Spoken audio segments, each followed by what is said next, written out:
Λοιπόν, πάμε να δούμε έτσι μια γεύση, διότι άρχισαν κάποιες εσωκομματικές αντιπαραθέσεις. Ένα χαρακτηριστικό βίντεο από τον διάλογο που είχαν δύο στελέχη του Δημοκρατικού Κόμματος σήμερα το πρωί στην εκπομπή Νέα Μέρα. Ο συναγωνιστής ο Νικόλας Παπαδόπουλος, ενώ δεν το κατέθεσε την προηγούμενη συνεδρία του Ιούλη, ήταν ομόφωνη, όχι ολιλίκα η πρόταση, εχθές κατέθεσε την πρόταση για λιλίκα.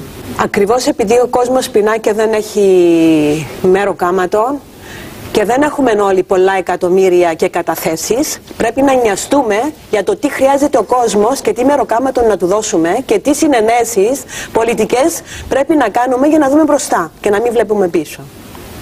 Ακριβώς γιατί εμείς προερχόμαστε από οικογένειες της μεσαίας και κακότερης τάξης, γιατί αυτές είναι οι πολιτικές του Δημοκρατικού Κόμματος και αυτός είναι ο στόχος μας.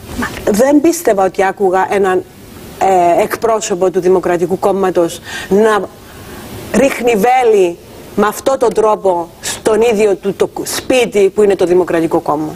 Εγώ κατά ακρίβεια και σε προηγούμενες συνεδρίες τόσο του εκτελεστικού γραφείου όσο και της γραμματείας στα θέματα του κύπου Λιλίκα.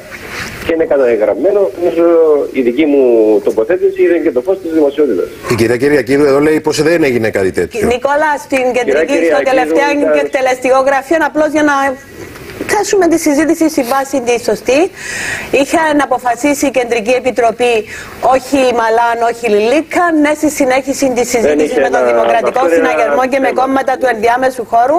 Είναι γεγονός ότι αναφέρθηκε στο Λιλίκα, αλλά δεν το βάλεις ποτέ προς τη σύραξη. Πρέπει να πάω σε μια συνεδρία της Επιτροπής Οικονομικών, απλά να πω ότι αυτό είναι ένα ψέμα.